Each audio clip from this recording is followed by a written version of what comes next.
चलते हैं श्रीमद् भागवत महापुराण, जिसमें द्वारिका में साम्बादी ये भगवान के पुत्र खेल रहे थे, तो प्यास लगी तो एक कुएं में गए तो वहां देखा एक पर्वताकार गिरगिट पड़ा हुआ है। तो सूत की रस्सी और चमड़े की रस्सियों से खींचने की कोशिश की, पर वो नहीं खींच पाए। फिर ये बात भगवान द्वारिकाधीश तक पहुंची, तो द्वारिकाधीश भगवान श्री कृष्णचंद्र जी वहां आए और बाएं हाथ से ही खींच कर निकाल दिया। भगवान का स्पर्श होते ही आश्चर्य हुआ, उस गिरगिट से एक तेजस्वी महापुरुष प्रकट हुए। यद्यपि भगवान त्रिकालज्ञ हैं, सब कुछ जानते हैं, पर पूछा कि हे देव पुरुष, तुम कौन हो और तुमको ये गति कैसे प्राप्त हुई? तुम गिरगिट किस कारण से बने? आप अपना परिचय दीजिए। तो राजा नृग ने कहा, नृगो नाम नरेंद्रो मिच्छ्वाकुतनयः प्रभो दानिस्वाख्याय मानेषु यदि ते कर्णमस्पृशम। प्रभो, मैं चक्रवर्ती सम्राट महाराज इक्ष्वाकु का पुत्र राजा नृग हूं। जो गिरगिट बने हुए थे उन्होंने कहा, मैं नृग हूं। जब कभी किसी ने आपके सामने दानियों की गिनती की होगी तो उसमें मेरा नाम आपके कानों में अवश्य पड़ा होगा। प्रभो, आप समस्त प्राणियों की एक एक वृत्ति के साक्षी हैं। भूत और भविष्य का व्यवधान भी आपके अखंड ज्ञान में किसी प्रकार की बाधा नहीं डाल सकता। अतः आपसे छिपा ही क्या है। फिर भी मैं आपकी आज्ञा का पालन करने के लिए कहता हूं। पृथ्वी में जितने धूलिकण हैं, आकाश में जितने तारे हैं और वर्षा में जल की धाराएं गिनती, उनको तो कोई गिन सकता है, पर मैंने जितनी गौएं दान की अनगिनत, और वो सभी गौएं दुधार दूध देने वाली, नौजवान, सीधी, सुंदर, सुलक्षणा कपिला थी। और मैंने न्याय के धन से प्राप्त की हुई उन गौओं को बछड़ों के सहित दान किया। सींगों में सोना मढ़ा दिया, खुरों में चांदी, और उन्हें वस्त्र, हार, गहनों से सजा दिया। ऐसी गौएं मैंने दी। भगवान, युवावस्था से संपन्न श्रेष्ठ ब्राह्मण कुमारों को, जो सद्गुणी, शील संपन्न, कष्ट में पड़े हुए कुटुंब वाले, दंभ रहित, तपस्वी, वेद पाठी शिष्यों को विद्यादान कराने वाले और सच्चरित्र ऐसों को मैंने वस्त्राभूषण से अलंकृत गौओं का दान किया। प्रभु, मैंने पृथ्वी का दान किया, सोने का दान किया, घोड़े, हाथी, दासियों, नवीन कन्याओं का कन्यादान, तिलों के पर्वत, चांदी, सैया, वस्त्र, रत्न, ग्रह, रथ, ये सब दान किए, यज्ञ किए, बहुत से कुएं, बावली आदि सब बनवाए। पर मुझे गिरगिट की योनि मिली। चूक हो गई, एक चूक। लाख चूक करो, तुम्हारी दुर्गति नहीं होगी। राधा नाम जपो। श्री ध्रुवदास जी महाराज जीव दशा लीला में वर्णन करते हैं कि तुमने सब कुछ किया, लेकिन भगवान का नाम जप नहीं किया, भगवान का नाम उच्चारण नहीं किया। कोटि धर्म व्रत निगम रटी, विधि सो करे बनाई। एक नाम बिनु कृष्ण के, सबे अविधि हुए जाई। कोई करोड़ों धर्म करे, व्रत करे, वेदों को रटे, बड़े विधान से धर्म कर्म सब करे, लेकिन भगवान का केवल नाम जप नहीं किया और सब किया। तो बोले सब अविधि हुए जाई, दान पुण्य नृग नृप बड़ कियो, 16 अंधकूप में दियो। बहुत दानी थे महाराज नृग, नाम जप नहीं किया तो एक अपराध सारे पुण्यों को ढक करके उनको गिरगिट बना दिया।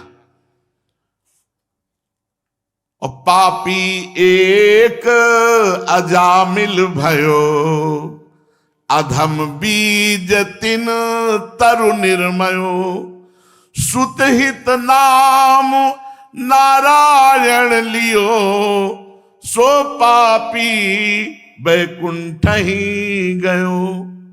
ये तो महादानी, और एक अपराध भूल से बन गया तो गिरगिट बने, और महापापी भूल से बेटे के लिए उच्चारण किया नारायण नाम तो बैकुंठ पहुंच गया। इसलिए कोटि धर्म व्रत निगम रटी, विदिशो करे बनाई, एक नाम बिनु कृष्ण के, सबे अविधि हुए जाए। कोटि धर्म जो को करियावे, कृष्ण नाम बिनु गति नहीं पावे। चाहे करोड़ों तुम साधन कर लो, यदि नाम जप नहीं करते हो तो इस संसार समुद्र से पार नहीं हो सकते हो। नाम ही सो जिनी बांध्यो नातो, जग के सुख सो भयो हाथो। जिसने नाम से अपना संबंध जोड़ लिया, राधा राधा राधा राधा, तो जग के भोगों की जो कामना है, तृष्णा है, ये नष्ट हो जाएगी। ब्रह्मादिक के भोग सब विषम लागत ताई, नारायण ब्रजचंद की लगन लगी है जाए। अगर आपने हरि नाम नहीं लिया, कृष्ण नाम नहीं लिया, राधा नाम नहीं लिया और ये सब किया तो बेकार हो गया। क्या? हेम को सुमेर दान, अभी नृग जी वर्णन कर रहे, तो यहां ध्रुवदास जी महाराज कह रहे हेम को सुमेर दान। कितना सोना दान कर? बोले सुमेरु जैसा। और रतन अनेक दान, अनेक प्रकार के रत्नों का दान, गजदान हाथियों का दान, अन्नदान भोजन आदि अन्न आदि, और भूमि दान करही। ध्यान से सुने, हेम को सुमेरु दान, रतन अनेक दान, गजदान, अन्नदान, भूमि दान करही, और मोती के तुला दान। एक तराजू में पलड़े में आप बैठ जाए और एक में मोतियां, और फिर उसको दान करें।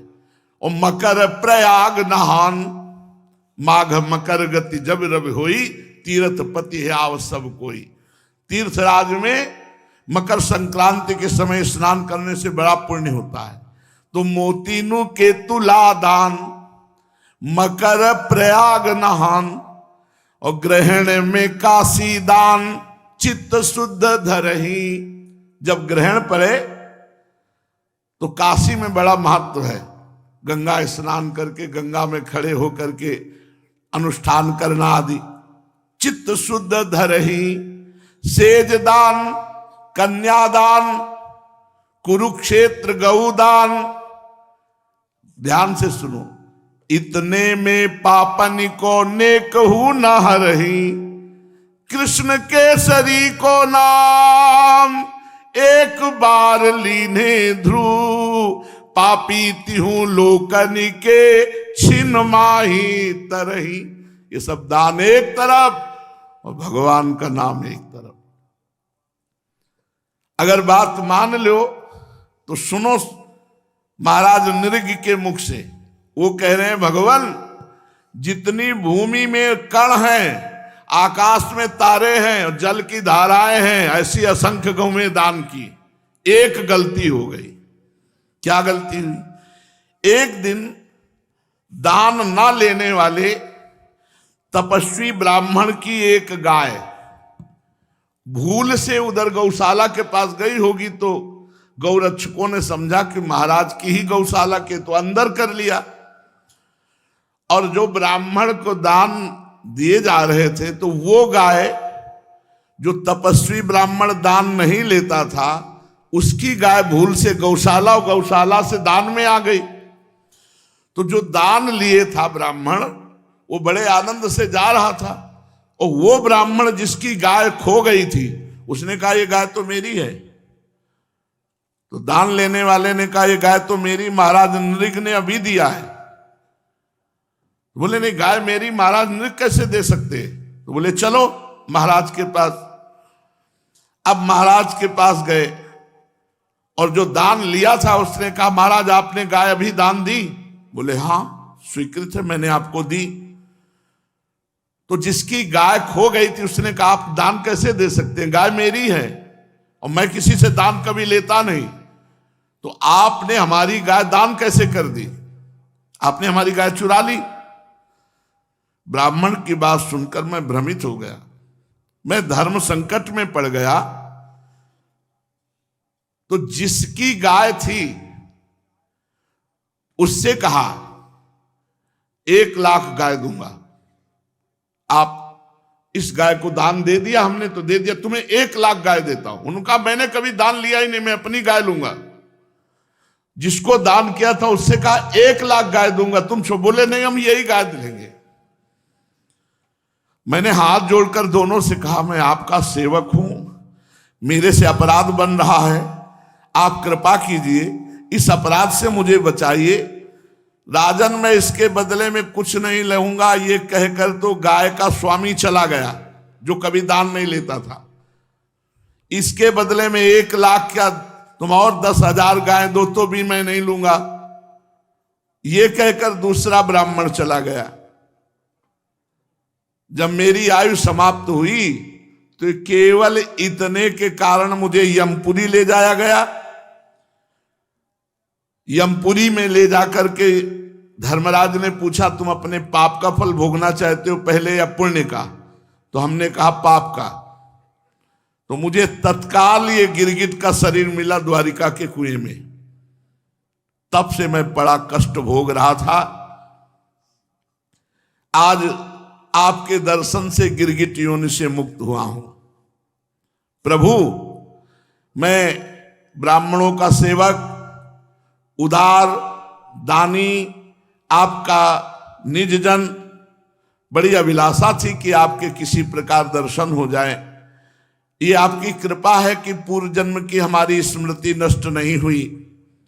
हे परमात्मन, बड़े बड़े शुद्ध हृदय योगीश्वर उपनिषदों की दृष्टि से अपने हृदय में आपका ध्यान करते रहते हैं। हे इंद्रियातीत परमात्मन, साक्षात आप मेरे नेत्रों के सामने आ गए, ये कितनी बड़ी कृपा है आपकी। प्रभु मैं तो अनेक प्रकार के व्यसनों दुखद कर्मों में फंसकर अंधा हो रहा था। आपका दर्शन तो तब होता है जब संसार चक्र से छुटकारा मिलने का समय आता है। हे देवताओं के आराध्य देव पुरुषोत्तम गोविंद, आप ही व्यक्त और अव्यक्त जगत तथा जीवों के स्वामी हैं। हे अविनाशी अच्युत, आपकी कीर्ति पवित्र है।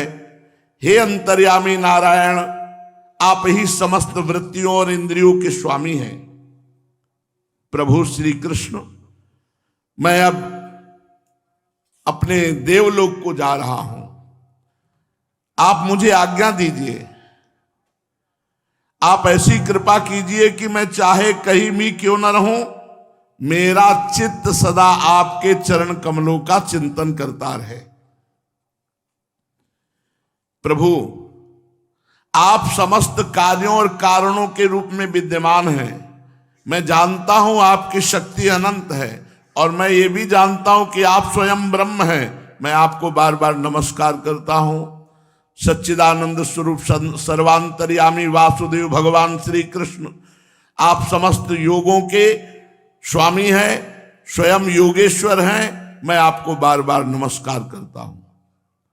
राजा नृग ने इस प्रकार भगवान की स्तुति की और परिक्रमा करके चार मुकुट से उनके चरणों में पुनः साष्टांग प्रणाम किया। जे ही प्रणाम कर रहे थे ते श्रेष्ठ विमान आया और विमान पर बैठ करके वो देवलोक को चले गए। राजा नृग के चले जाने पर ब्राह्मणों के परम प्रेमी धर्म के आधार देवकी नंदन भगवान श्री कृष्ण ने संपूर्ण द्वारिका वासियों को और अपने कुटुंब को शिक्षा दी। जो लोग अग्नि के समान तेजस्वी हैं वो भी यदि ब्रह्म ऋषियों का थोड़ा भी अपराध कर दे तो नष्ट हो जाएंगे।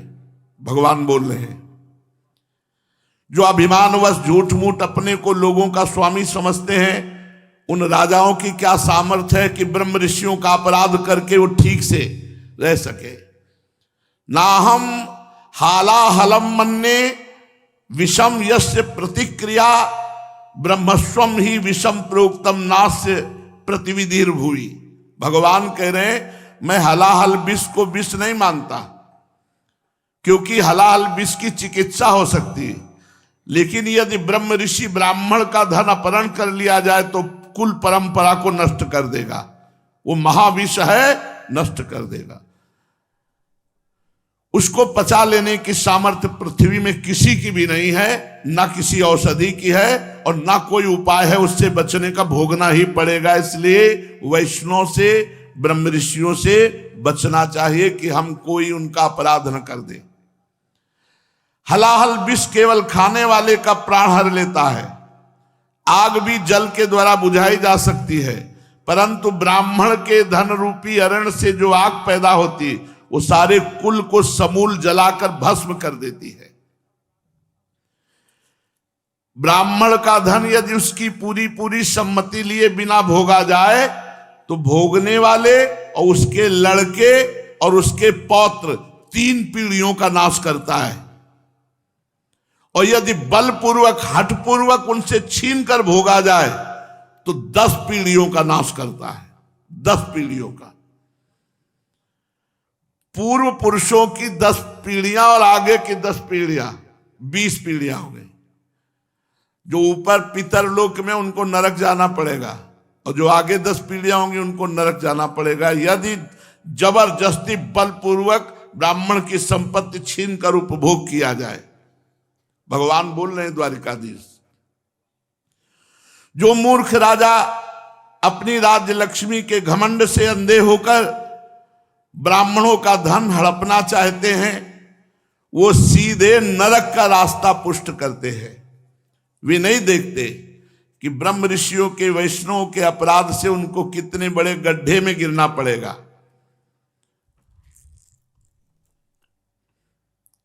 जिन उदार हृदय बहुकुटुंबी ब्रह्म ऋषियों की वृत्ति छीन ली जाती है,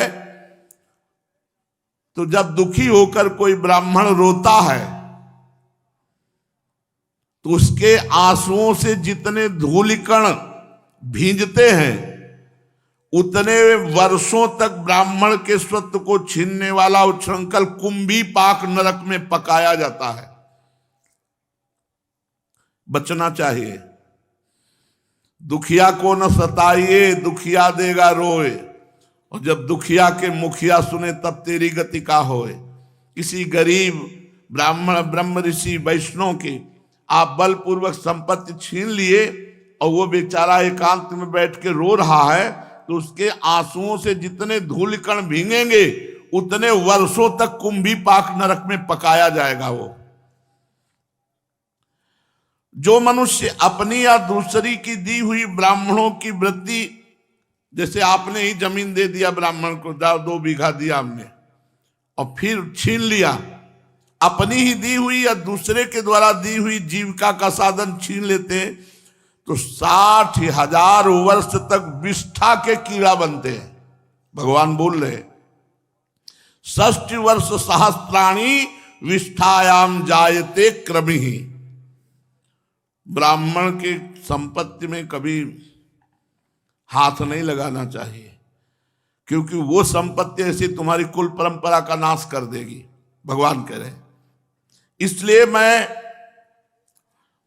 समस्त द्वारिका वासियों से और अपने परिवार से कहता हूं कि हमारे कोष में ब्राह्मणों का धन कभी भूल कर न लाया जाए, क्योंकि जो लोग ब्राह्मणों के धन की इच्छा करते हैं उनसे छीनने की बात तो अलग रही, वे अकाल मृत्यु को प्राप्त होते हैं, शत्रुओं से पराजित हो जाते हैं, संपत्ति से भ्रष्ट हो जाते हैं, और मृत्यु के बाद उनकी सर्प योनि होती है, सांप की योनि में उनको जन्म लेना पड़ता है।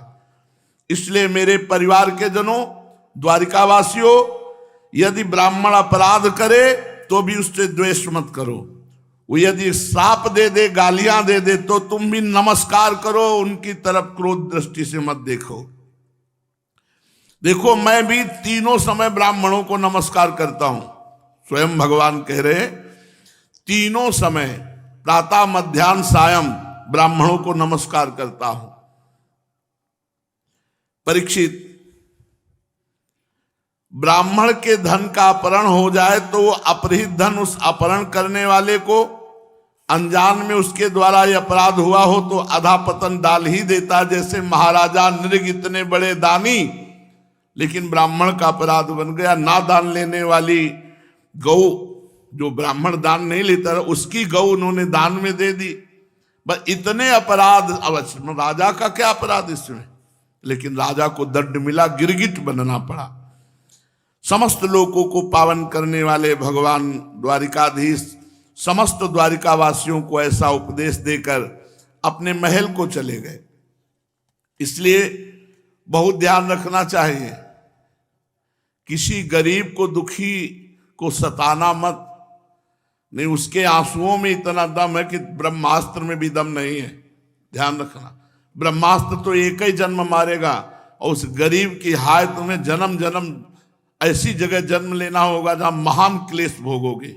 इसलिए बहुत सावधान, धर्म के द्वारा धन कमाओ और अपने परिवार का पोषण करो।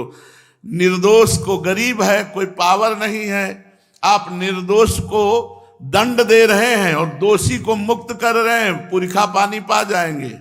लिखा है 10 पीढ़ी आगे कोई 10 पीढ़ी पीछे की। ये पद प्रतिष्ठा तुम्हारे काम नहीं आएगी। ना ये पद तुम्हें पहले मिला था, ना बाद में मिलेगा, बीच में है। अगर इस पद का दुरुपयोग करते हो तो तुम्हारा पतन हो जाएगा।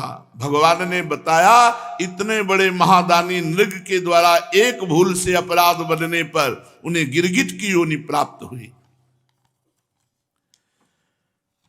भगवान श्री द्वारिकाधीश जी अपने माता पिता देवकी वसुदेव जी को नित्य प्रणाम करना, उनकी सेवा में उपस्थित होना।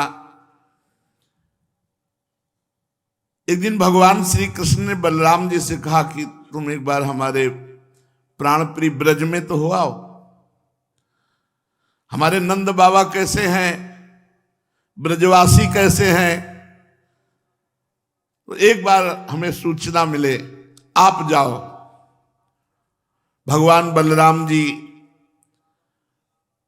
ब्रजवासियों की क्या वृत्ति है, किस आनंद में है, कैसे हैं, ये जानने की उत्कंठा, तो रथ पे सवार होकर द्वारिका से ब्रज में आए, नंद बाबा के ब्रज में। ब्रजवासी गोप और गोपियां बड़ी उत्कंठित थी। जब देखा कि भगवान बलराम जी आए तो सब उन्हें बड़े प्रेम से गले लगाए। बलराम जी ने माता यशोदा और नंद बाबा को प्रणाम किया। उन लोगों ने भी आशीर्वाद देकर उनका अभिनंदन किया और ये कहकर कि बलराम जी तुम तो जगदीश्वर हो, अपने छोटे भाई श्री कृष्ण के साथ सर्वदा हमारी रक्षा करते रहो। उनको गोद में ले लिया। नंद बाबा जी बड़े वृद्ध जो ब्रजवासी थे बलराम जी को, और प्रेमाश्रुओं से उन्हें भिगो दिया। बड़े बड़े गोपों को बलराम जी ने और छोटे छोटे गोपों ने बलराम जी को नमस्कार किया। वे अपनी आयु, मेल जोल और संबंध के अनुसार सबसे मिले जुले। ग्वाल बालों के पास भगवान बलराम जी मिले।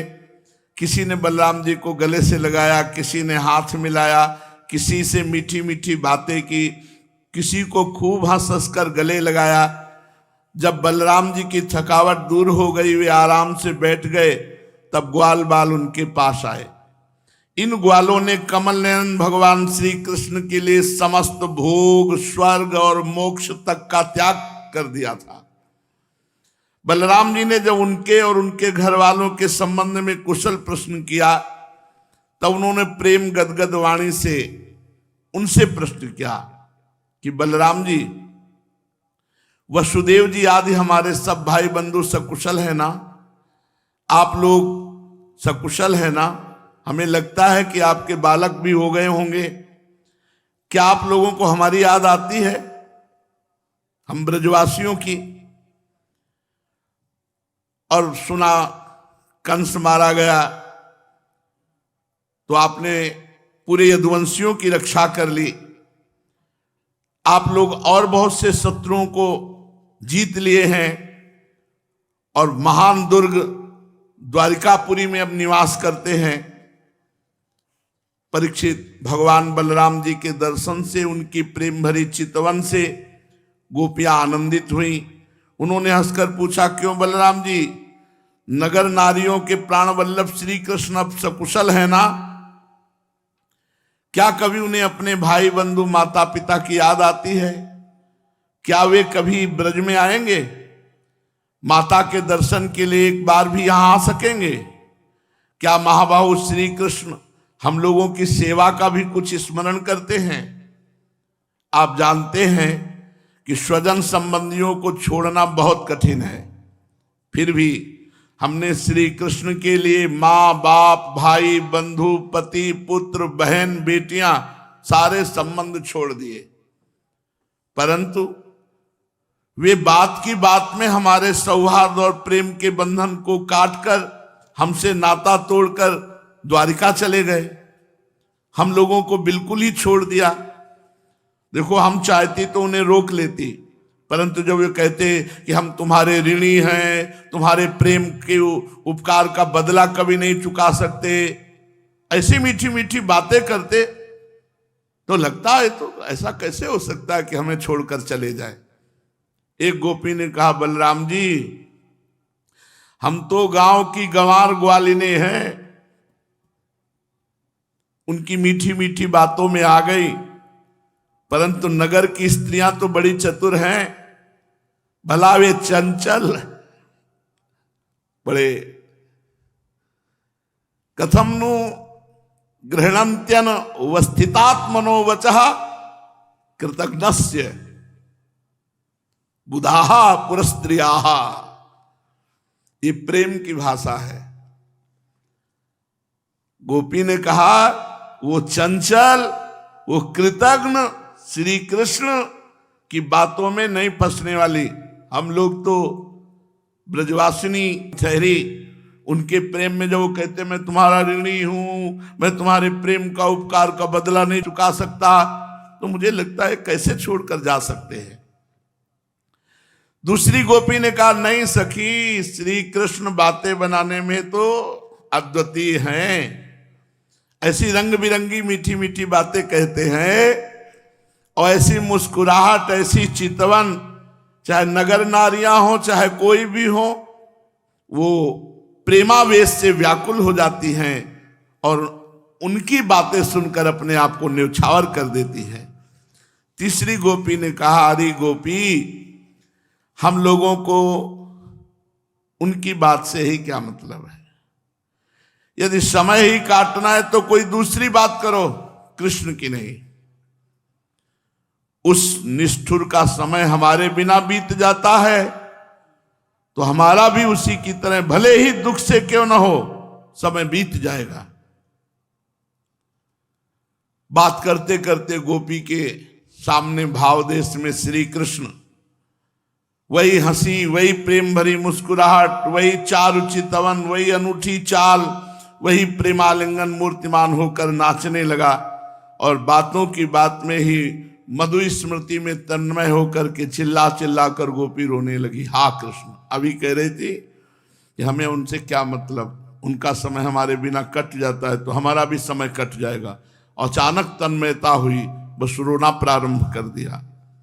परीक्षित, भगवान बलराम जी अनुनय विनय करने में बड़े निपुण हैं। तत्काल उन गोपियों को सांत्वना देने लगे और भगवान की मधुर मधुर बातें, मधुर मधुर लीला कह करके उनके हृदय को शीतलता प्रदान कर रहे हैं। 2 महीने चैत और बैसाख ब्रज में रहे, गोपियों के साथ रह करके भगवान श्री कृष्ण की स्मृति में तन्मय करते बलराम जी, बैठ जाते बीच में और उनकी लीलाएं, उनकी बातें, उनकी शोभा का वर्णन करते।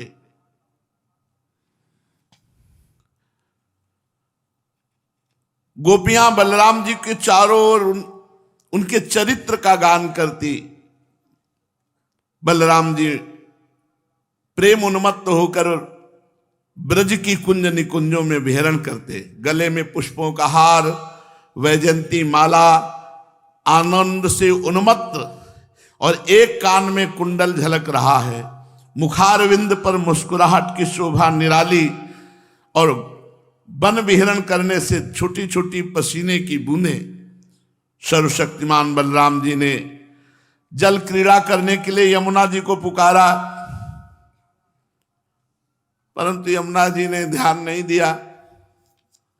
बलराम जी पुकारा कि इधर आ जाओ यमुना जी, अब धारा से इधर आओ, आओ हम स्नान करना चाहते हैं। जाके स्नान करना चाहिए, पर बलराम जी है। अब यमुना जी नजदीक नहीं आई, बलराम जी को बहुत गुस्सा आया, तुरंत हल्का स्मरण किया और यमुना जी में फंसाया और कहा हमारी आज्ञा का उल्लंघन किया, मेरा तिरस्कार किया, अब देखो मैं तुम्हें स्वेच्छाचार का फल चखाता हूं। बलराम जी ने जो ही ऐसा किया तो यमुना जी प्रकट हो गई, चरणों में गिर गई और कहने लगी, हे लोकाभिराम बलराम जी महाबाहो, मैं आपका पराक्रम भूल गई थी, इसलिए आपकी आज्ञा का पालन करने में विलंब हुआ। मैं आपकी शरण में हूं, आप मेरी भूल चूक को क्षमा कीजिए और मुझे छोड़ दीजिए। यमुना जी की प्रार्थना पर बलराम जी ने उन्हें क्षमा कर दिया। फिर यमुना जी नजदीक आ गई, बलराम जी वहीं स्नान करने लगे, गोपियों के साथ यथेष्ट जल विहार किया। और बलराम जी स्नान करने के बाद फिर अंगराग और नीले वसन धारण किए, नीलांबर धारण किए, मतवाले गजराज की तरह वृंदावन की कुंज वीथियों में विहरण किए। यमुना जी अब भी बलराम जी के खींचे हुए मार्ग से बहती हैं। ऐसा जान पड़ता है मानो अनंत शक्ति भगवान बलराम जी का यशोगान कर रही है। बलराम जी का चित्त ब्रजवासिनी गोपियों के माधुर्य से इस प्रकार मुग्ध हुआ कि उन्हें समय का कुछ ज्ञान ही नहीं रहा। बहुत सारे समय ब्रज में व्यतीत करके जब बलराम जी नंद बाबा के ब्रज में आए हुए थे तो पीछे करुष देश के अज्ञानी राजा ने भगवान के पास संदेश भिजवाया था। क्या था कि उसको काशी नरेश और राजाओं ने बताया कि तुम तो भगवान वासुदेव हो, तुम्हारा तो अवतार जगत उद्धार के लिए हुआ है। वो नकली वासुदेव द्वारिका में, तुम असली वासुदेव हो। और 2 काठ की और भुजाएं लगवा दी और सुदर्शन चक्र बनावटी, और उसे कहा भगवान वासुदेव, और वो मूर्ख अपने को मानने लगा। बहकावे में आके उसने एक दूत भेजा। भगवान जब सुधर्मा सभा में बैठे थे तो उस दूत ने आके कहा कि हमारे स्वामी वासुदेव, जिसका नाम पौंड्रक था, उन्होंने आपके पास सूचना भेजी कि सुदर्शन चक्र और 2 भुजाएं आपने जो नकली लगवा रखी ना, हटा लो, असली वासुदेव वो है, अवतार जगत का उद्धार करने के लिए उनका हुआ है।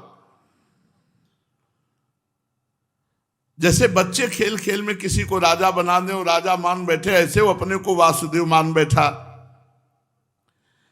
जब भगवान कमल नयन को द्वारिका की सभा में उस दूत ने ऐसा कहा कि एकमात्र मैं वासुदेव हूं, ऐसा हमारे राजा ने कहा है, प्राणियों पर कृपा करने के लिए मैंने अवतार ग्रहण किया है, ऐसा हमारे राजा ने कहा है, तुम झूठे मूठे वासुदेव हो, ये अपने चिन्ह छोड़ो, वो असली वासुदेव है, तुम नकली। भगवान ने कहा, आगे क्या कहा है? तुम कहा कि सुदर्शन चक्र आदि छोड़कर मेरी शरण में आ जाओ तो तुम्हें मैं क्षमा कर दूंगा, नहीं तो मैं तुम्हें दंड दूंगा। उस पौंड्रक ने, पौंड्रक की बात सुनकर उग्रसेन आदि सभासद खूब जोर से ठहाका मार के हंसे। जब हंसी समाप्त हुई तो भगवान ने कहा, भैया दूत, जो हम बात कहें अपने वासुदेव से बता देना, जाके तुम जाकर उनसे कह देना कि सुदर्शन चक्र छोड़ूंगा लेकिन तुम्हारे ऊपर छोड़ूंगा। तुम अपना सुदर्शन चक्र छोड़ना, अब वो नकली सुदर्शन और भगवान असली।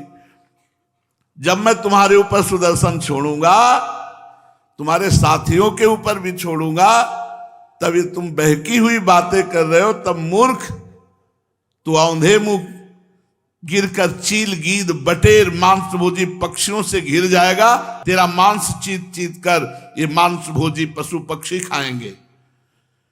भगवान का ये तिरस्कार पूर्ण संवाद लेकर पौंड्रक का दूत अपने स्वामी के पास गया और उसे कह सुनाया। भगवान दारुक को बुलाया, का रथ तैयार करो, चलते हैं पौंड्रक के पास। भगवान पौंड्रक के पास जा रहे, पता चला कि वो काशी में है। पौंड्रक काशी नरेश का मित्र है और इस समय काशी में है। तो भगवान स्वयं पहुंच रहे हैं काशी और बड़ा विचित्र खेल हुआ। सारूप्य मोक्ष की प्राप्ति हुई उसको, पौंड्रक को। मतलब झूठी बात करने से परम पद को प्राप्त हो गया। मैं वासुदेव हूं, मैं वासुदेव हूं, मैं वासुदेव हूं, ये चिंतन होने से वो सारूप्य मोक्ष को प्राप्त। यार कैसे हमारे भगवान है कि किसी भी तरह से भगवान से जुड़ जाए तो मंगल ही हो जाता है। यद्यपि भगवान की अवहेलना कर रहा है, भगवान से द्वेष कर रहा है, तो इसे नरक जाना चाहिए, लेकिन सारूप्य मोक्ष को प्राप्त हुआ। शेष चर्चा आगे। श्री राधा वल्लभ लाल की। श्रीमद् भागवत महापुराण प्रसंग चल रहा है। काशी नरेश जिसके मित्र थे, ऐसा पौंड्रक नाम का राजा, भगवान द्वारिका में सुधर्मा सभा में विराजमान, उसने अपना दूत भेजा और दूत ने आकर के निवेदन किया कि हे श्री कृष्ण, हमारे महाराज वासुदेव ने आपके लिए सूचना दी है कि आप ये दंभ जो नाटक कर रहे हैं, दो भुजाएं लगा के सुदर्शन चक्र रख करके, तो आप असली वासुदेव नहीं, असली वासुदेव काशी नरेश के मित्र पौंड्रक जी हैं। आप अपना ये भेष छोड़ दीजिए और सुदर्शन चक्र छोड़ दीजिए। भगवान ने कहा कि अच्छा क्या और कहा? तो बोले हमारे स्वामी ने कहा, यदुवंशी, तुम मूर्खतावश मेरे चिन्ह धारण कर रहे हो, तुम उनको छोड़कर मेरी शरण में आ जाओ, तुम्हें हम बख्श देंगे। अगर तुम शरण में नहीं आए तो युद्ध में तुम्हें मारेंगे। परीक्षित मंदमती पौंड्रक की बात सुनकर उग्रसेन आदि सभासद जोर जोर से हंसने लगे। उन लोगों की जब हंसी समाप्त हुई, भगवान श्री कृष्ण ने दूत से कहा, दूत तुम जाकर अपने राजा से कह देना कि अरे मूढ़, मैं अपने सुदर्शन चक्र आदि चिन्ह यूं नहीं छोड़ूंगा, इन्हें मैं तुझ पर छोड़ूंगा, और केवल तुझ पर ही नहीं, तेरे उन सब साथियों पर भी जिनके बहकाने से तू इस प्रकार बहक रहा है। उस समय मूर्ख, तू अपना मुंह छिपाकर आंधे मुंह गिरकर चील, गीद, बटेर आदि मांसभोजी पक्षियों से घिरकर सो जाएगा। तू मेरा शरणदाता नहीं, उन कुत्तों की शरण होगा जो तेरा मांस चीत चीत कर खा जाएंगे। परीक्षित भगवान का ये तिरस्कार पूर्ण संवाद लेकर पौंड्रक का दूत अपने स्वामी के पास गया और उसे कह सुनाया। इधर भगवान श्री कृष्ण ने रथ पर सवार होकर काशी पर चढ़ाई कर दी, क्योंकि वो करुष का राजा पौंड्रक उस समय अपने मित्र काशीराज के पास रह रहा था। भगवान श्री कृष्ण ने आक्रमण कर दिया। ये समाचार पाकर महारथी पौंड्रक भी 2 अक्षोणी सेना के साथ शीघ्र ही काशी नगरी से बाहर निकल आया। काशी का राजा पौंड्रक का मित्र था।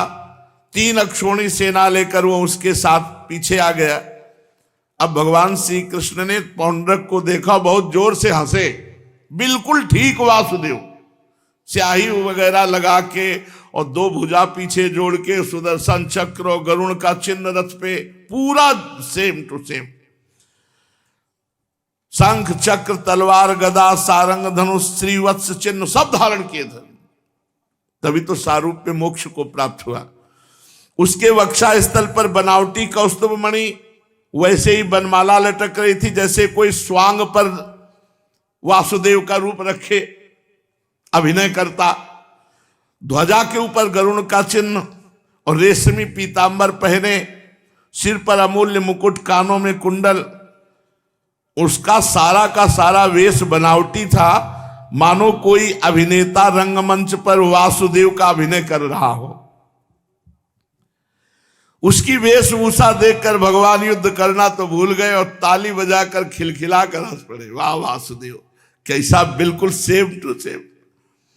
अब शत्रुओं ने भगवान श्री कृष्ण के ऊपर त्रिशूल, गदा, मुग्दर, शक्ति, रिष्टि, प्रास, तोमर, तलवार, पट्टिश और बाण आदि अस्त्र शस्त्रों से प्रहार किया।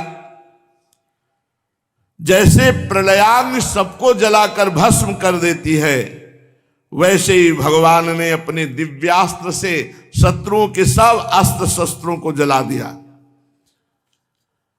भगवान ने सुदर्शन चक्र से कहा, जाओ इनकी सेना का स्वागत करो।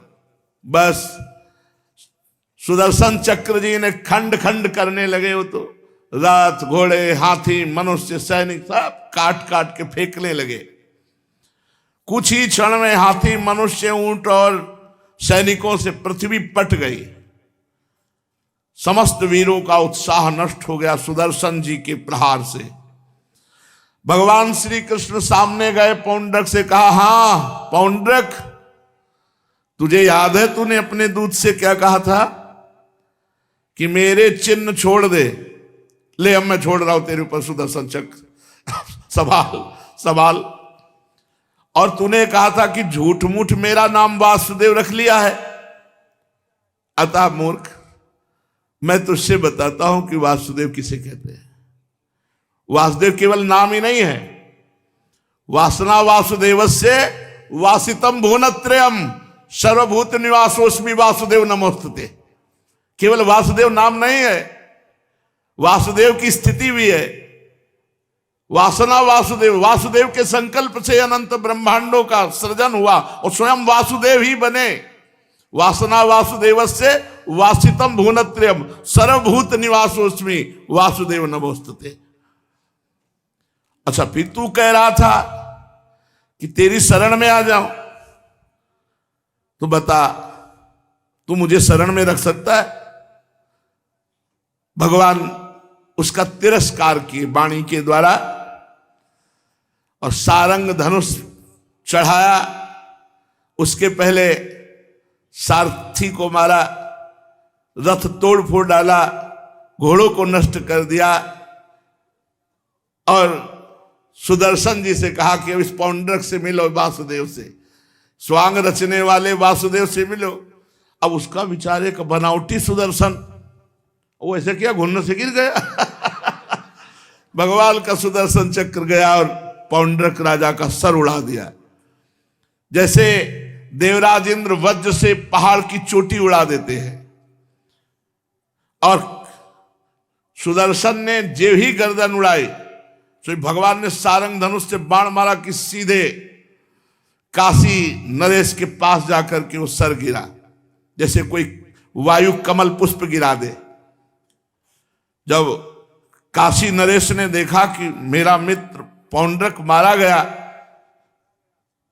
बड़े क्रोध से भगवान पर आक्रमण किया। भगवान को एक क्षण लगे, काशी नरेश की 3 अक्षौणी सेना और काशी नरेश को मार दिया। अब द्वारिका लौट आए, बड़े बड़े सिद्धगण भगवान की स्तुति कर रहे थे। परमहंस श्री सुखदेव जी कहते, परीक्षित, भले वो नाटक कर रहा था, ध्यान देने योग्य बात है, लेकिन उसे हर समय सुमिरन होता था, वासुदेव वासुदेव वासुदेव, मैं वासुदेव मैं वासुदेव। सा नित्यम भगवद ध्यान प्रध्वस्ताखिल बंधन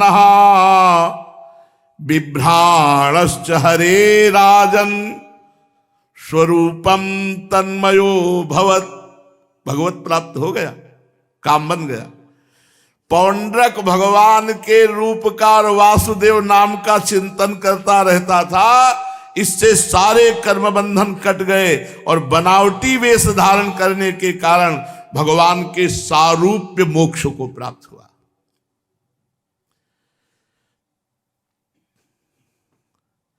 अब भगवान जब काशी नरेश को भी मारा था तो उसका सर राजमहल के दरवाजे पे फेंक दिया।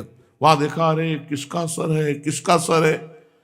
जब मालूम हुआ कि ये तो काशी नरेश का सर है तो रानियां, राजकुमार, राज परिवार के लोग सब हाहाकार मच गया, हाय सर्वनाश हो गया, महाराज का सर काट दिया गया, किसने काट के यहां फेंका।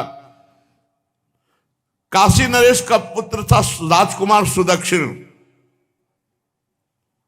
उसने मन ही मन संकल्प किया कि मैं अपने पितृघाती का सर्वनाश करूंगा और अपने पिता का अंतिम संस्कार किया।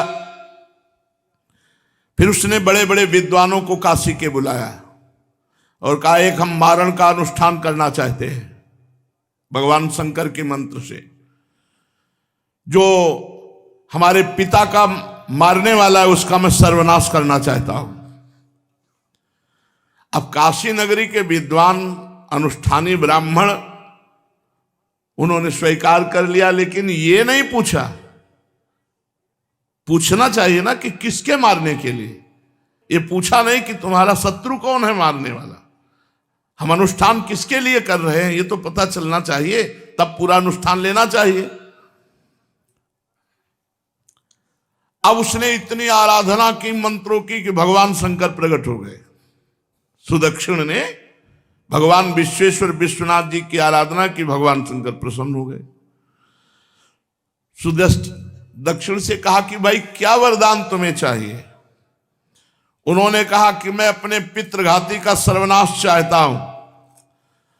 तो भगवान शंकर ने कहा कि तुम ब्राह्मणों के साथ मिलकर यज्ञ के देवता ऋत्वक भूत दक्षिणाग्नि की अविचार विधि से आराधना करो,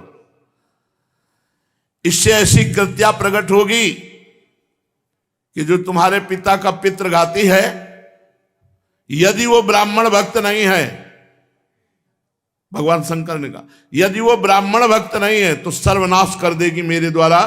ये अविचार जो विधि बताई इससे जो कृत्या होगी उसका सर्वनाश कर देगी, पर वो ब्राह्मण भक्त नहीं होना चाहिए। और भगवान का तो नाम ही नमो ब्रह्मणे देवाय। इस शब्द पर ध्यान नहीं दे पाया सुदक्षिण। उसने भगवान शंकर की आज्ञा से अनुष्ठान का नियम लिया और मारण का पुरस्चरण भगवान श्री कृष्ण के लिए किया। जे भी अविचार पूर्ण यज्ञ कुंड से आहुति प्रारंभ हुई तो भीषण अग्नि का मूर्तिमान रूप लिए केस, दाढ़ी, मूछ तपाए हुए तांबे के समान लाल लाल आंखों से अंगार बरस रहे थे। उग्र दाढ़ें, टेढ़ी भ्रकुटी, क्रूरता टपक रही थी और वो जीभ से मुंह के दोनों कोने चाट रहा था। शरीर नंग धड़ंग, हाथ में त्रिशूल लिए, शरीर से अग्नि की लपटें निकल रही, ताड़ के पेड़ के समान बड़ी बड़ी टांगे। संकल्प ब्राह्मणों ने बोला द्वारिका जाकर द्वारिकाधीश का, क्योंकि जो बुलवा रहा था सुदक्षिण अब तो बोलना ही था, कृत्या प्रकट हो गई। वो चल पड़ी द्वारिका की तरफ। कृत्या अपने वेग से धरती को कपाता हुआ, ज्वालाओं से दसों दिशाओं को दग्ध करता हुआ द्वारिका बात की बात में पहुंच गया। अविचार की आग को बिल्कुल पास आया देख द्वारिकावासी डर गए, जैसे जंगल में आग लगने पर हरिण डर जाते हैं। वो लोग भयभीत होकर द्वारिकाधीश भगवान के पास गए। उस समय भगवान सभा में बैठे हुए चौसर खेल रहे थे। उन लोगों ने भगवान से प्रार्थना की, तीनों लोकों के एकमात्र स्वामी, द्वारिका नगरी में पता नहीं कौन सी आग आ रही है, ये द्वारिकापुरी को भस्म कर देगी, आप हमारी रक्षा कीजिए। आपके सिवा कोई इस अग्नि से मुझे नहीं बचा सकता। शरणागत वत्सल भगवान ने देखा कि स्वजन भयभीत हो रहे हैं। तवास्कर कहा, डरो मत, डरो मत, मैं तुम्हारी रक्षा करूंगा, मैं जान गया ये क्या है। भगवान सबके बाहर भीतर की जानने वाले जान गए कि ये काशी से चली हुई माहेश्वरी कृत्या है। सुदर्शन चक्र का स्मरण किया, तुरंत हाजिर। भगवान मुकुंद का प्यारा अस्त्र सुदर्शन चक्र करोड़ करोड़ सूर्यों के समान तेज धारण करके प्रकट हो गया। करोड़ करोड़ सूर्यों के समान प्रलयकालीन अग्नि को भी भस्म करने की जाज्वल्यमान तेजमयी शक्ति सुदर्शन में, अग्नि को भस्म करने की। भगवान ने इशारा किया, द्वारिका में प्रवेश करने नहीं पाई, कृत्या को जाकर भस्म कर दिया जो अग्निमय थी। अब कृत्या मरी नहीं, वापस हुई, क्योंकि मारण तभी नष्ट होता है जब लक्ष्य को पूर्ण कर ले। अगर लक्ष्य को पूर्ण नहीं किया तो जहां से मारण किया गया उसको मार देगी जाके। लौट पड़ी कृत्या, जो उसका प्रभाव था वो तो भस्म हो गया, द्वारिका से वापस लौट पड़ी और ऋत्वाज, आचार्य, सुदक्षिण सबको जलाकर भस्म कर दिया और फिर वो नष्ट हो गई। कृत्या के पीछे सुदर्शन चक्र जी गए और काशी नरेश का महल और संपूर्ण नगरी को जलाकर भस्म कर दिया। जितना वैभव था काशी नरेश का सब भस्म कर दिया। और सुदर्शन जी गर्जना करते हुए परमानंद में लीला करने वाले भगवान के हस्त कमल पर आकर विराजमान हो गए। पूरा काम हो गया। परमहंस श्री सुखदेव जी महाराज कहते हैं, परीक्षित, जो मनुष्य पुण्य कीर्ति भगवान श्री कृष्ण के इस पावन चरित्र को एकाग्रता पूर्वक सुनता या सुनाता है, उसके सारे पाप भस्म हो जाते हैं।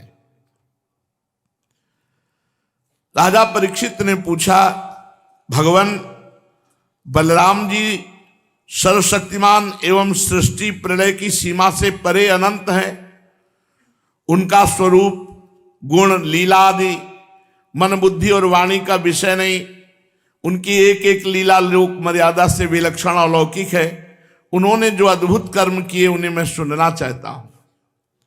श्री सुखदेव जी ने कहा, परीक्षित, एक द्विविद नाम का बानर था। ये वही द्विविद है जो रामावतार में भगवान के पक्ष में आकर के रावण के पक्ष से लड़ा था।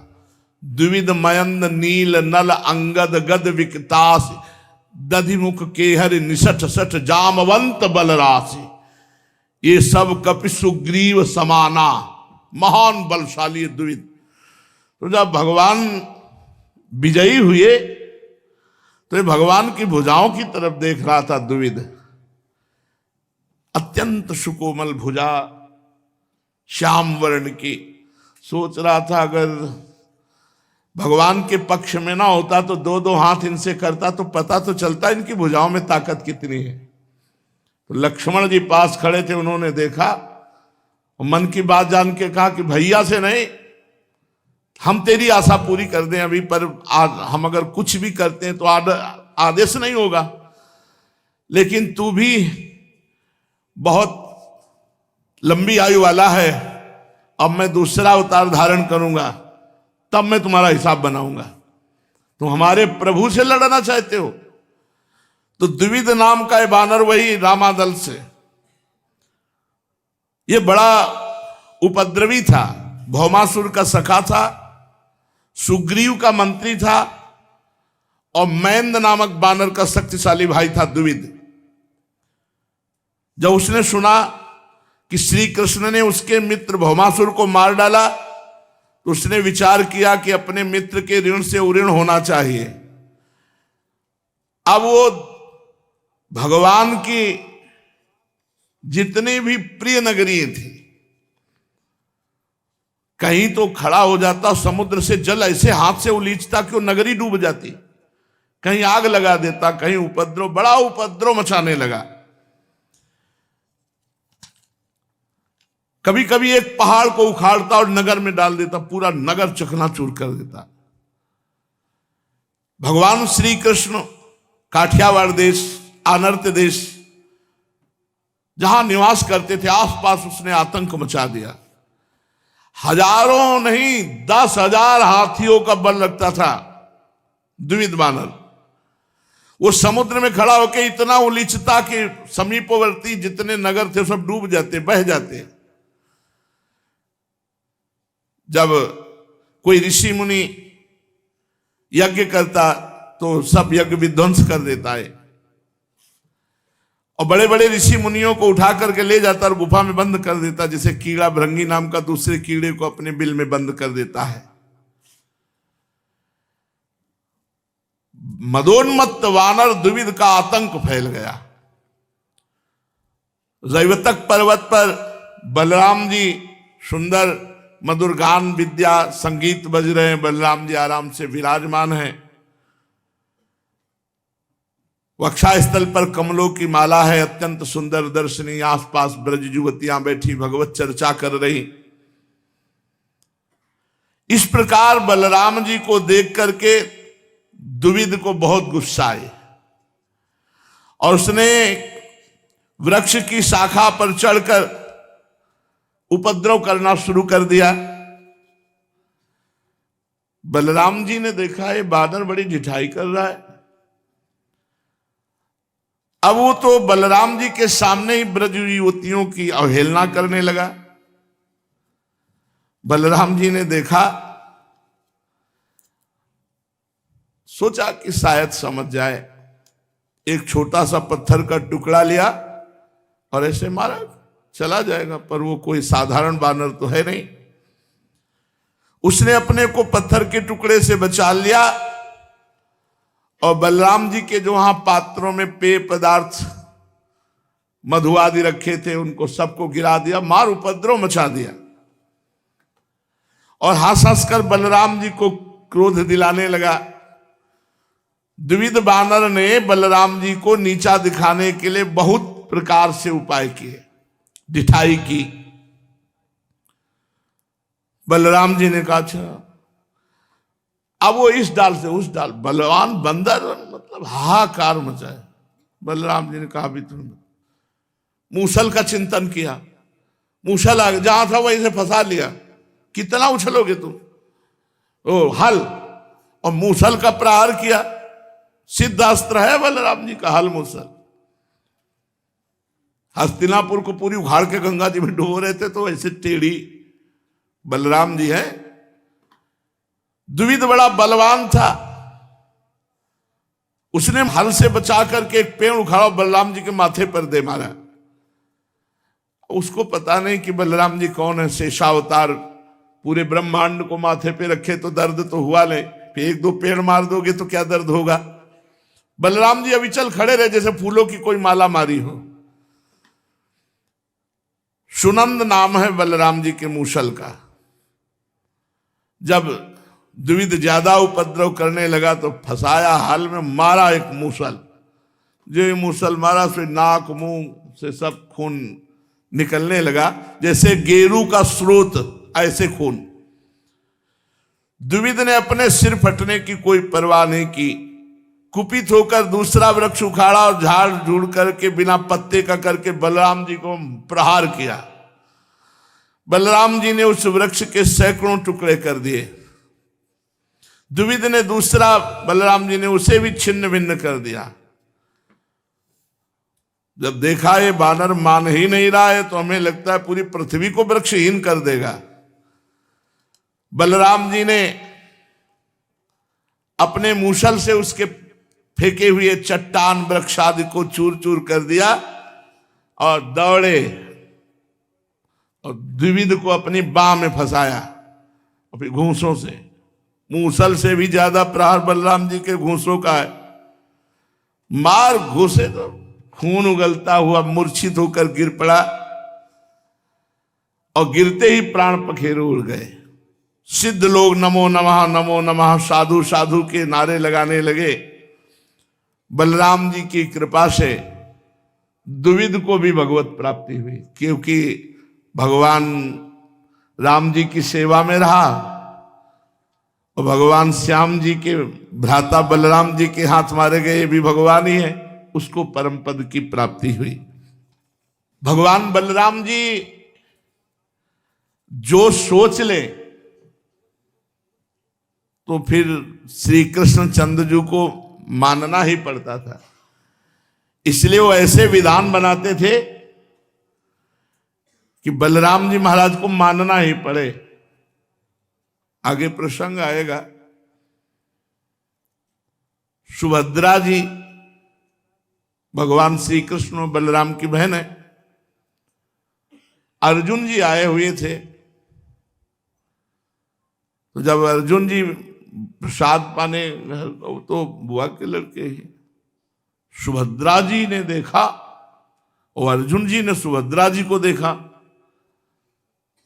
तो फिर पूर्व जन्म के संस्कार से वो प्यार उदय हो गया। और ये भगवान श्री कृष्ण ने देखा। और बलराम जी ने पहले निश्चय कर रखा था सुभद्रा का विवाह दुर्योधन से मन में, कि क्योंकि बहुत प्रिय चेला है दुर्योधन बलराम जी का गदा युद्ध में। भगवान श्री कृष्ण ने तिरछी चितवन से देखा और अर्जुन से कहा, कुछ मन कह रहा है क्या? भगवान श्री कृष्ण का कुछ मन कह रहा है क्या हमारी बहन को देख के? तो उन्होंने कहा, प्रभु आप अपनी बहन से पूछ लीजिए। तो सुभद्रा से कहा, कुछ मन कह रहा है क्या? बोले, भैया ऐसा लगता है कि ये हमारे जन्म जन्म से पति हैं। तो बोले, तैयार हो, देवी पूजने के बहाने घर से निकलो। अर्जुन जी से कहा, रथ हमारा, तुम मत हाँ करो।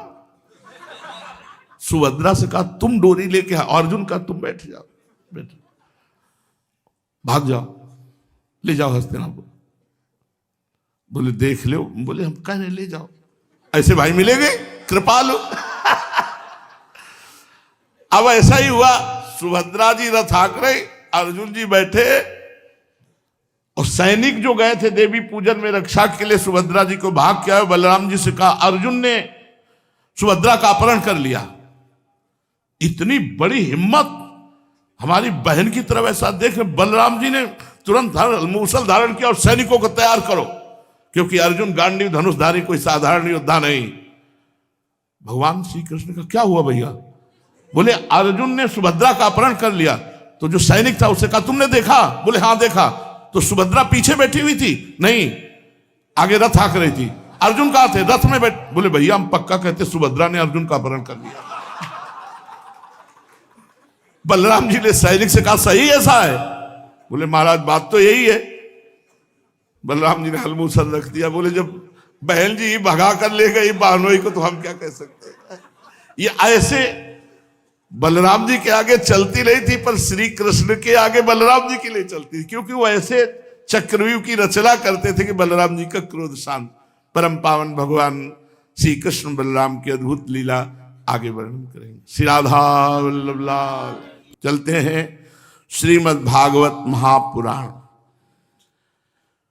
भगवान सच्चिदानंद में श्री कृष्ण और बलराम जी द्वारिका में विराजमान होकर अद्भुत अद्भुत लीलाएं कर रहे हैं।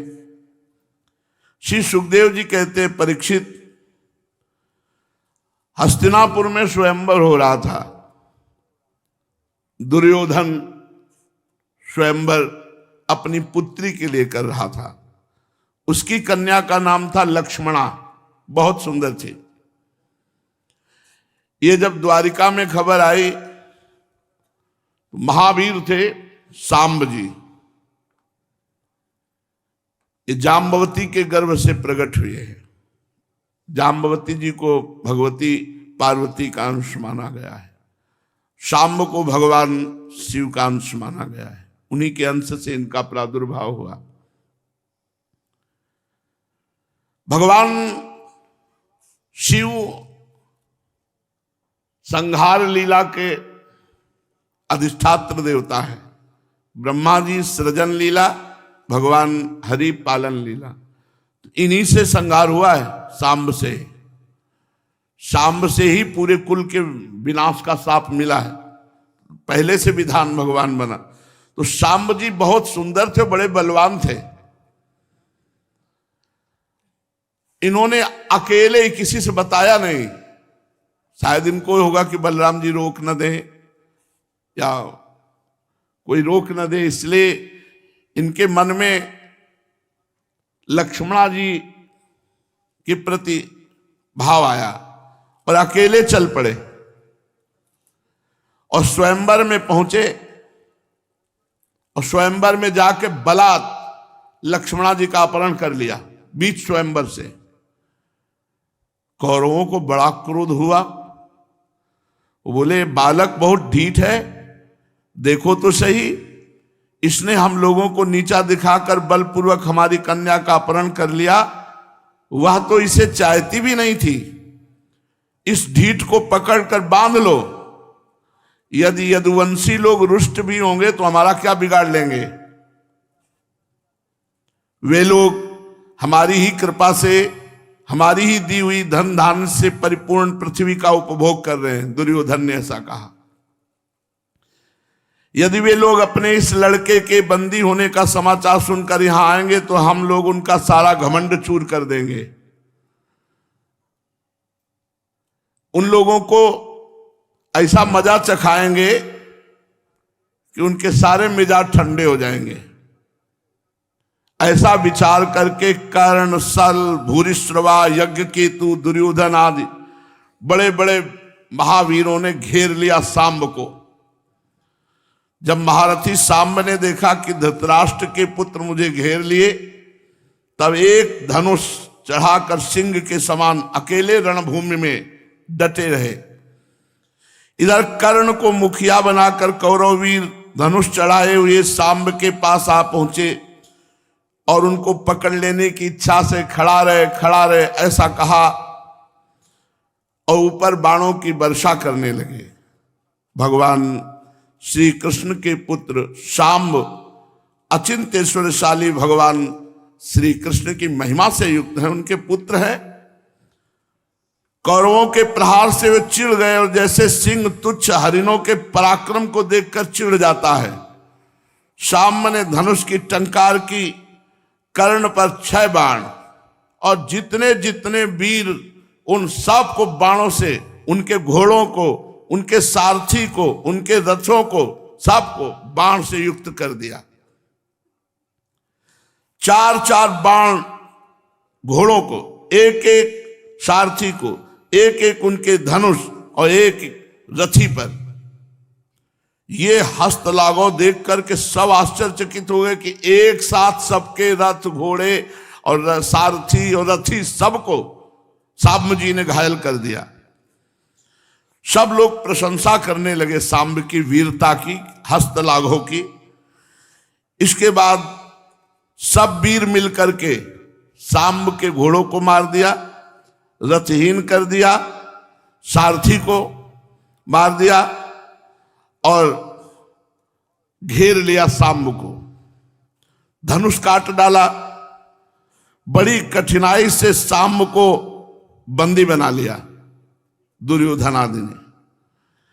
अब अपनी जय मनाते हुए लक्ष्मणा को, कन्या को लेकर और सांब को बंदी बनाकर हस्तिनापुर लौटे। नारद जी समाचार वाहक हैं भगवान के।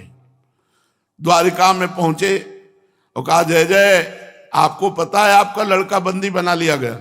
कौन? बोले सांब, जाम्बवती नंदन सांब को। कैसे सांब?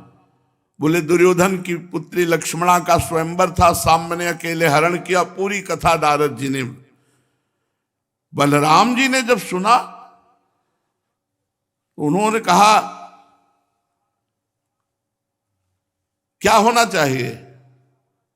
तो यदुवंशियों ने कहा, उग्रसेन महाराज का आदेश लो, अभी चढ़ाई करते हस्तिनापुर को रौंद के फेंक देते हो। इतनी ताकत है, इतनी ताकत है यदुवंशियों में। बलराम जी ने कहा, लड़ाई तो मुझे नहीं ठीक लगती। बहुत प्यार करते हैं दुर्योधन से बलराम जी, बहुत प्यार करते। जहां दुर्योधन नाम आएगा बलराम जी ढीले हो जाते हैं, इतनी दया करुणा है। तभी जब आखिरी युद्ध में भीम के द्वारा दुर्योधन को दंड देना था तो भगवान श्री कृष्ण ने हाथ पैर जोड़ के कहा कि आप तीर्थ यात्रा में जाइए, बलराम जी से आप तीर्थ यात्रा कीजिए। आप मत रुकिए भैया, आप तीर्थ यात्रा में जाइए। बलराम जी ने कहा कि झगड़ा तो ठीक नहीं है। यदुवंशी बार बार जैसे ज्वार भाटा समुद्र में आए, एक बार आदेश कीजिए, शाम्ब को बंदी बनाया गया है, दिखाता हूं कौरवों को कि यदुवंशियों में कितनी ताकत है। बलराम जी शांत, मैं स्वयं जाता हूं हस्तिनापुर और शाम्ब को छुड़ा के लाता हूं। बलराम जी और कुछ पवित्र ब्राह्मण और यदुवंश के बड़े बूढ़े ऐसे रथों पे गए। बड़े बूढ़ों से घिरे हुए बलराम जी चंद्रमा के समान हस्तिनापुर में पहुंचे और बाहर के एक बगीचे में रुक गए। कौरव लोग क्या करना चाहते हैं इस बात का पता लगाने के लिए उद्धव जी को धृतराष्ट्र के पास भेजा। उद्धव जी कौरवों की सभा में जाकर धृतराष्ट्र, भीष्म पितामह, द्रोणाचार्य, वाल्मीकि, दुर्योधन इन सबकी वंदना की और कहा बलराम जी पधारे हैं, आपके नगर के बाहर बगीचे में रुके हुए हैं। जो सुना बलराम जी तो दुर्योधन को प्रसन्नता हुई। उद्धव जी का सत्कार किया और बलराम जी की अगवानी के लिए चल पड़े। बलराम जी अब यथा योग्य अवस्था के अनुसार सबसे मिले। जो बलराम जी का प्रभाव जानते थे सब सिर झुकाकर बलराम जी के चरणों में प्रणाम किया। कुशल मंगल हुई। बलराम जी ने बड़ी गंभीरता के साथ कहा कि देखो हम एक सूचना लाए हैं। सर्वसमर्थ राजाधिराज महाराज उग्रसेन, उनकी आज्ञा है कि तुमने अकेले शाम्ब को बंदी बनाया, अविलंब बिना विलंब किए तुरंत सम्मान के साथ बहू के सहित शाम्ब को छोड़ दो। राजाधिराज उग्रसेन महाराज की आज्ञा का अविलंब पालन किया जाए। उग्रसेन जी ने कहा है हम जानते तुम लोगों ने कईयों ने मिलकर अधर्म से अकेले धर्मात्मा शाम्ब को बंदी बनाया, नहीं तो ताकत नहीं थी कि बंदी बना लो। इसलिए हम ये सब सह रहे हैं कि हमारे तुम रिश्तेदार हो, झगड़ा ना बढ़े, नौवधु के साथ शाम्ब को वापस करो। बलराम जी की वाणी वीरता, शूरता, बल, पौरुष, उत्कर्ष से परिपूर्ण और उनकी शक्ति के अनुरूप थी। ये बात सुनकर के कुरुवंशी क्रोध से तिलमिला उठे और कहने लगे आश्चर्य की बात है, काल की चाल को कोई टाल नहीं सकता है। पैरों की जूती सिर पर चढ़ना चाहती, जहां श्रेष्ठ मुकुट सुशोभित होता है वहां जूती चढ़ना चाहती। ये यदुवंशी हमारे सोने बैठने एक पंक्ति में खाने लायक नहीं हो तो हमने स्वीकार कर लिया।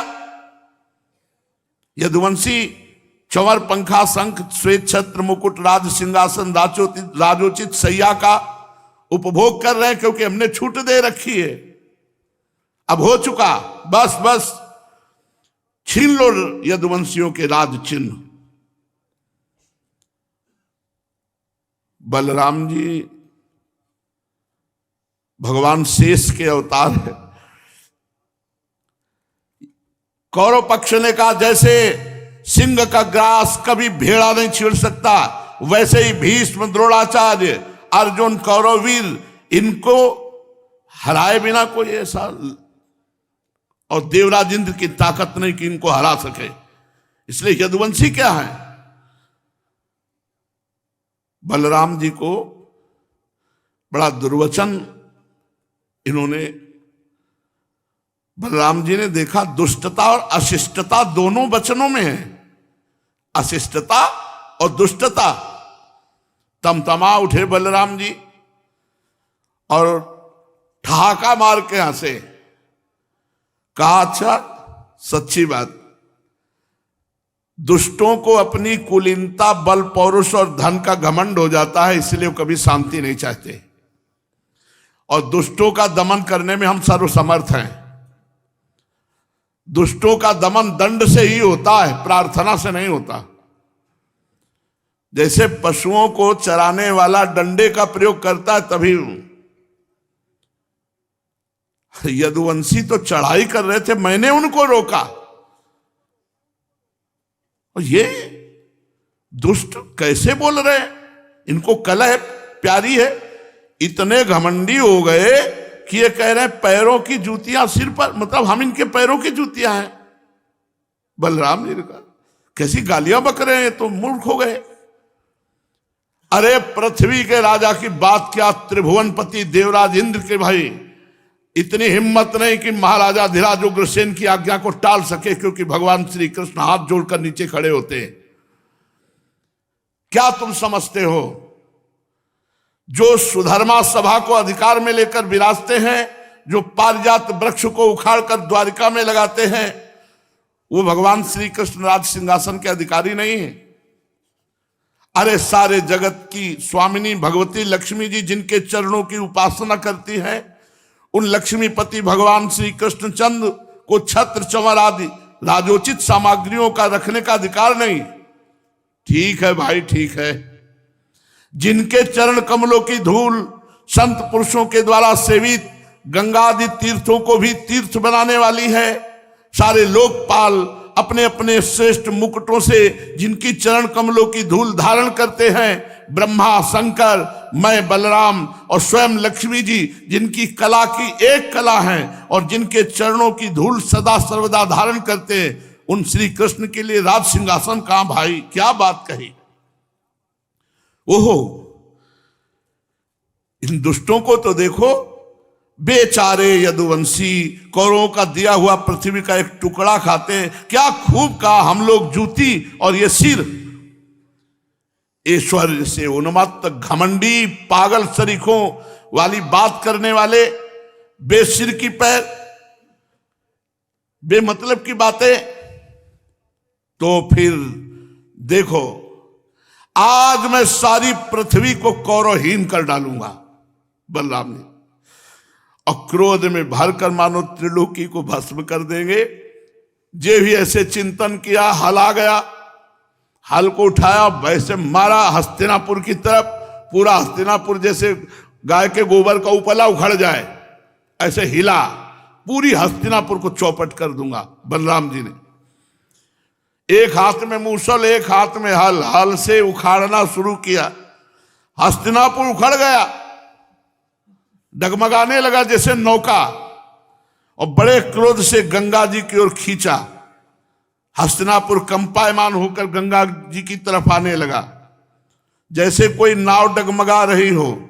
जब कौरवों ने देखा कि पूरा हस्तिनापुर ही, बलराम जी हैं, पूरे ब्रह्मांडों को सरसों की दाने की तरह अपने सर पे रखे हैं, पूरा हस्तिनापुर उखाड़ लिया गंगा जी में डुबोने के लिए, नष्ट करने के लिए। और बचता कैसे, गंगा जी में डाल के एक मूसर मारते तो सब चकनाचूर हो जाते। अब तो त्राहिमाम त्राहिमाम सब बलराम जी के चरणों में गिरे। हे लोकाभिराम बलराम, भाषा बदल गई। सठे साठ्यम समाचरे, भाषा बदल। दुष्ट को दंड विधान ही अच्छा, जैसे दुष्ट हो ना, भाई तुमसे हाथ जोड़ते हैं, आप मान लो, वो नहीं मानेगा। दुष्ट को दंड विधान के द्वारा ही पवित्र किया जाता है, ये विधान है।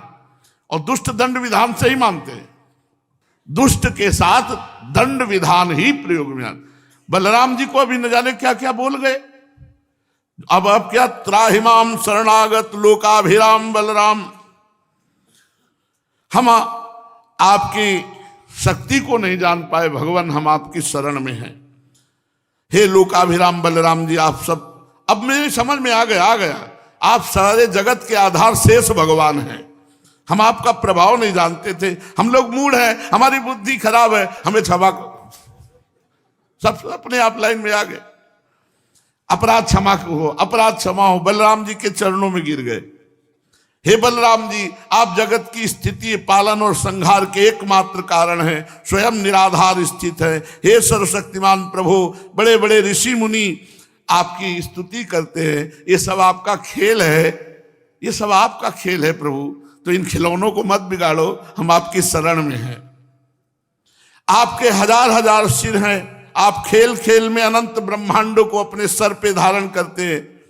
और अब हमें पता हुआ कि जब प्रलय का समय आता है तो आप ही इसका प्रलय करते हैं। हे देव आपको बार बार नमस्कार। विश्वकर्मन नमस्तेस्तु त्वाम वयम शरणम गताः, हम आपकी शरण में, हमारी रक्षा कीजिए।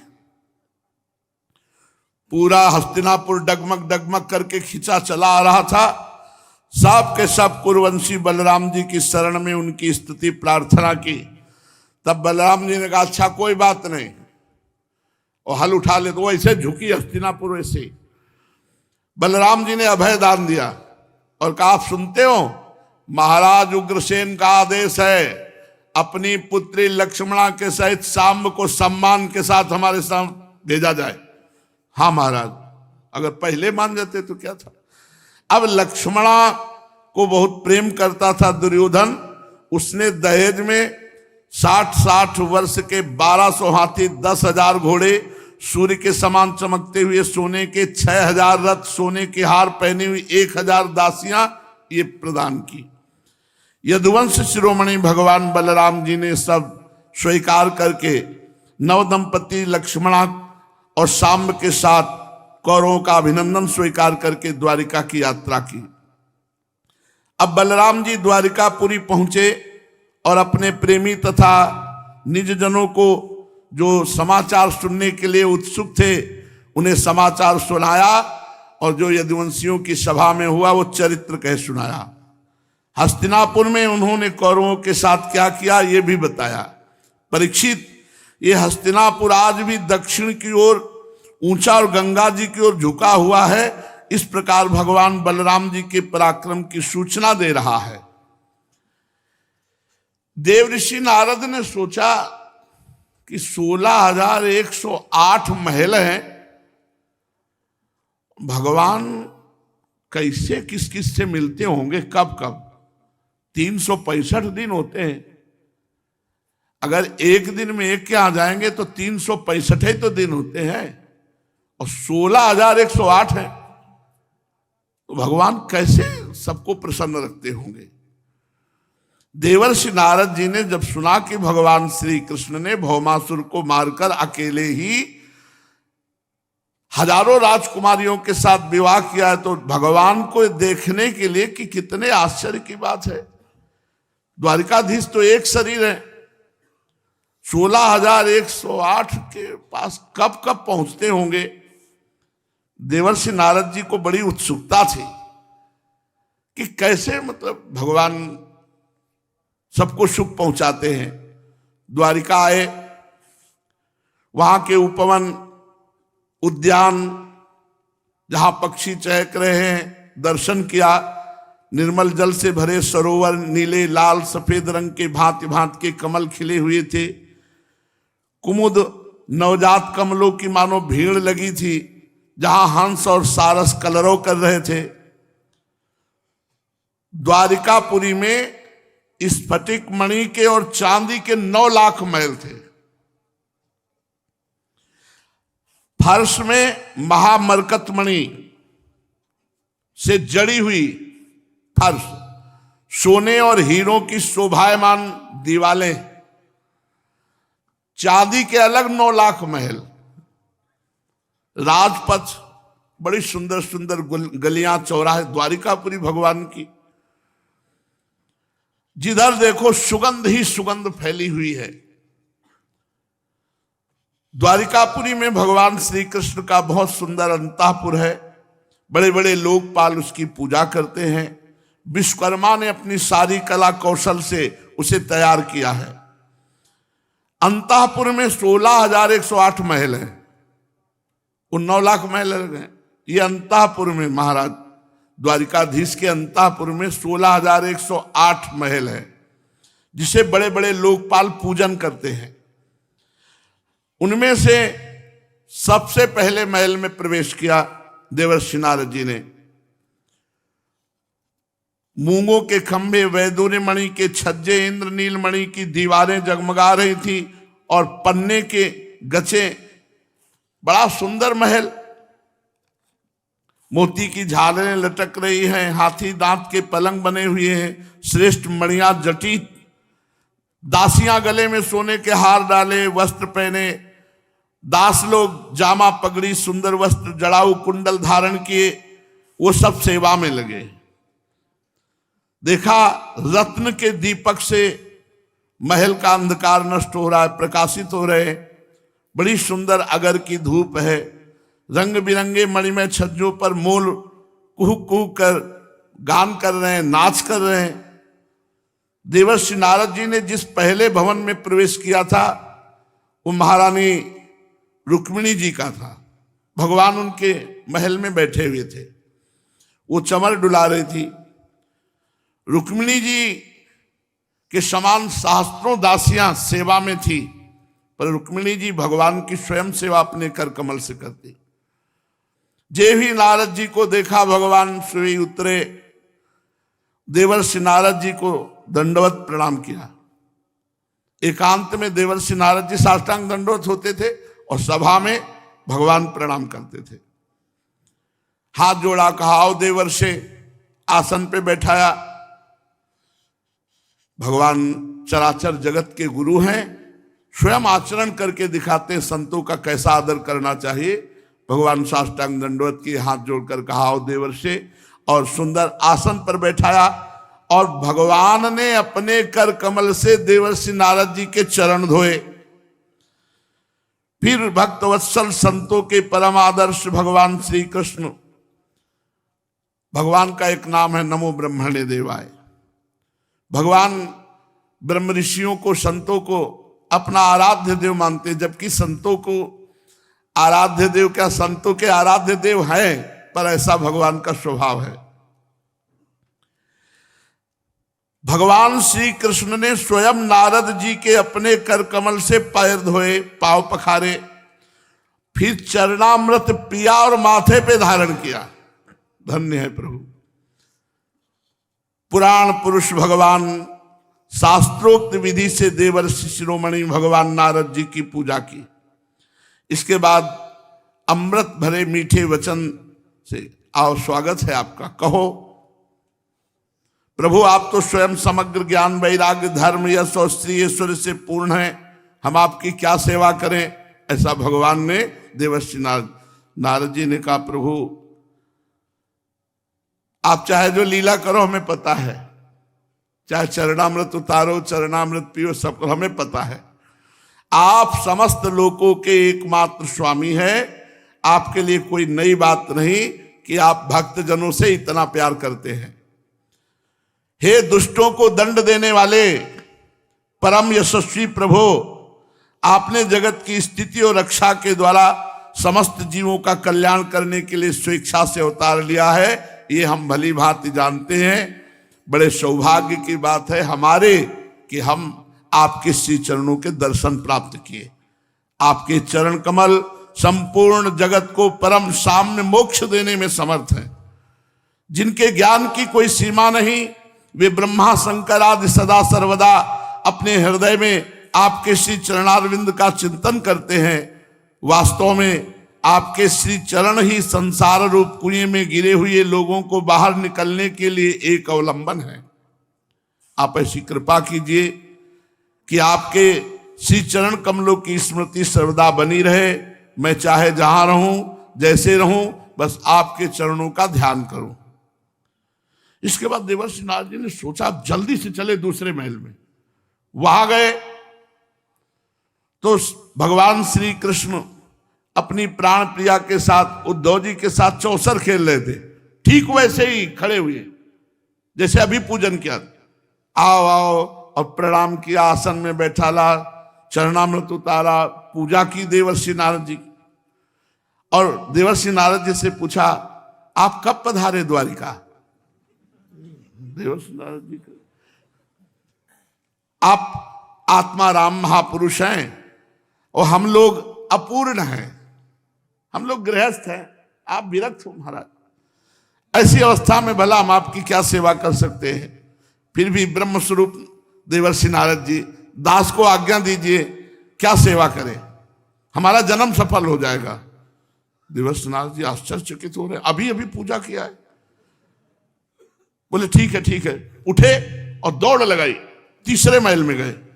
वहां देवर्षि नारद जी ने देखा बच्चों को गोद में लेकर दुलार कर रहे थे, अवतार के बैठा। अरे देवर्षि नारद जी आए, तत्काल दंडवत पर, आओ महाराज, फिर स्वागत।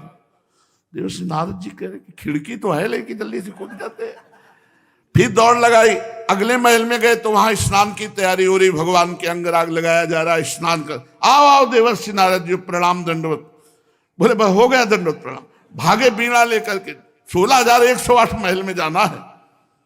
महाराज देवर्षि नारद जी प्रत्येक महल में गए, कहीं भगवान हवन कर रहे हैं, कहीं भगवान ऋषियों की पूजा कर रहे हैं, कहीं ब्रह्म ऋषियों को भोजन करा रहे हैं, कहीं भगवान अस्त्र शस्त्रों की शिक्षा दे रहे हैं, कहीं हाथी घोड़े रथ पर सवार होने की शिक्षा दे रहे हैं, कहीं देखा तो पलंग पर सो रहे हैं, कहीं देखा तो भगवान की बहुत तरह से स्तुति हो रही, भगवान विराजमान है।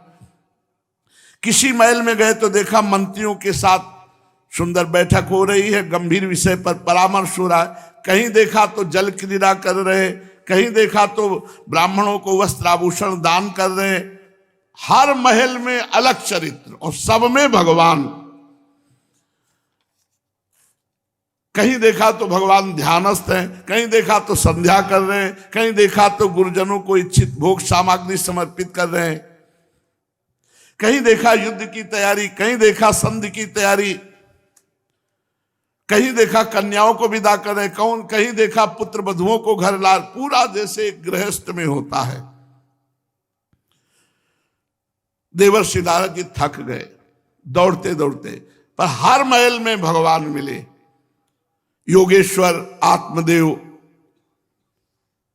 आखिरी महल में जो थक के भगवान के चरणों में गिरे और कहा योगेश्वर आत्मदेव, बड़े बड़े ब्रह्मादि भी आपकी माया का पार नहीं पा सकते, परंतु आपकी कृपा से हम योग माया का रहस्य जानते हैं।